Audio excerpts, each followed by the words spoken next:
The Forsaken Giant. At first he looks pretty intimidating, but once you've learned his dirty little tricks, he's basically just a behemoth-sized twig. Before we ride into battle, there's a couple of essentials that you'll want to learn about the Forsaken Giant. Your fancy 100k DPS weapon doesn't matter here. There is only so much damage you can deal to him. You'll know when you can hurt him as a section of his body will glow red. You'll be able to deal a short burst of damage to him each time before the damage values will drop off to almost nothing. At this point, you stop shooting him and you wait for your next opportunity to strike. The Forsaken Giant has an attack where he will sweep his arm along the entire platform that you're stood on. If you don't know any better, you'll end up in the gutter, totally not speaking from experience. The clip on screen right now will show you exactly where I run to avoid this sweeping attack. If he sweeps from the right, you run to the left. And if he sweeps from the left, you run to the right. I usually identify the places where I run very easily by looking for these weird mutant flowers that are growing on the branches. But anyways, enough of that. Let's get ready to suit up and take him on. But before I do, you can check the description to find a full uncut video of me taking this boss on so that you can see what it should look like from start to finish.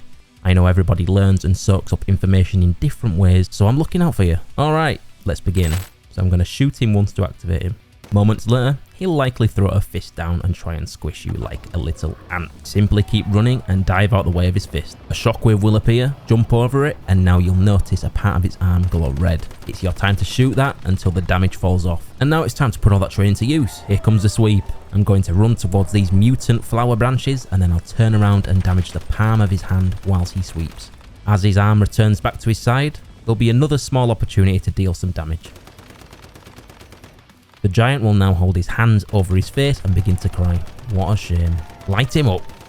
Some of his tears will turn into mobs that I recommend killing as soon as possible because they will get in your way. Some of his other tears will turn into orbs that you can pick up and throw at the giant in certain circumstances. One of those circumstances being now. As you can see him holding his stomach, I'm going to pick up an orb and throw it at him to reveal the red glow.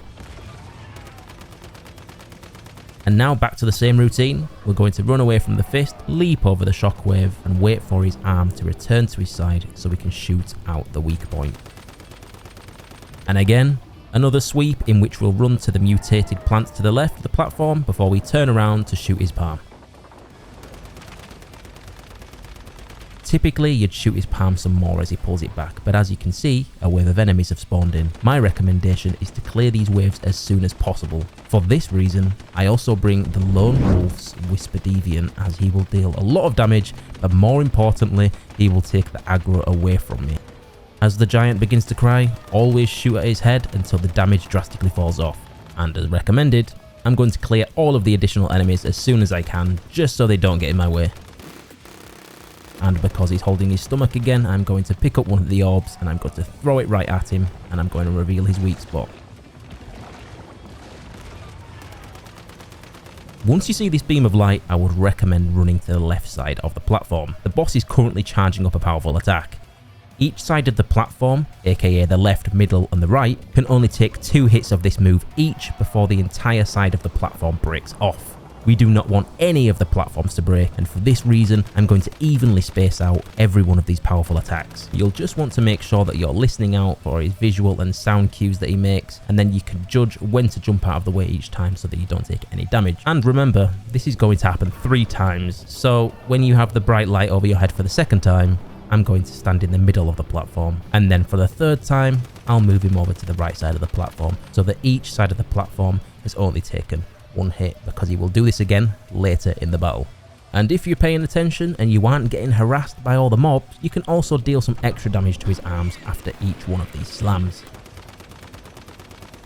But now he's back to the routine sweep from the right, so I'll be running to the left, turning around, shooting his palm until it swoops over my head. Now I wait for his arm to return to his side so that I can deal some extra damage to his palm. He will now proceed to reveal his stomach, shoot this until the damage falls off, and you'll notice he is charging up a giant orb in his hands. Simply walk off to one side of the platform and let his orb hit the middle platform. Alright, back to the typical crying scene where we will deal damage to his head until the damage falls off to the small numbers, and the last round of enemies are now spawning. So I will give my full attention to defeating those before continuing. However, the red beam is back, meaning he's ready to deal powerful strikes again. Because each platform has already taken one hit, we'll just repeat the same process as last time, starting from the left side. Here I am waiting in the middle, whilst clearing additional mobs from the platform.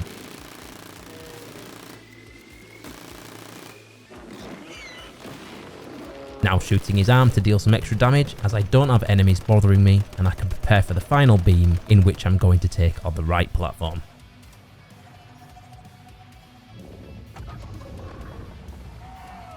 The Forsaken Giant will then continue to follow up with a couple routine attacks which we've already dealt with before, so we know exactly how to counter them and work around them with relative ease. You'll also notice he's now doing a strange movement where he's almost looking side to side in a searching motion. When this happens, you want to run close to the edge of the platform in the middle and you will avoid this attack. Now that's done, it's back to routine attacks. After a couple of them, he will use one more attack where he looks to be crying, but swaying his head from side to side. You can deal some damage to him here, but also be aware of where you're standing because circular areas on the platform will begin to burn you. Simply walk out of their way and you'll have no difficulty passing this stage. Now that's done, back to the basics with some more routine attacks. And after a couple of them, from this point onwards, it's very standard procedure and you'll be prepared to take on any of the attacks that he throws at you because you've learnt how to counter every single one of them in this video. Simply proceed until he's destroyed and then you can go grab your legendary goodies. And thank you very much for making it this far into the video. If you found this video helpful, please consider liking, commenting and possibly even subscribing. I'm only a small YouTuber and I'm looking to grow, so each and every one of you truly makes a difference. Make sure to click on some of my Once Human content, and until next time, bye bye.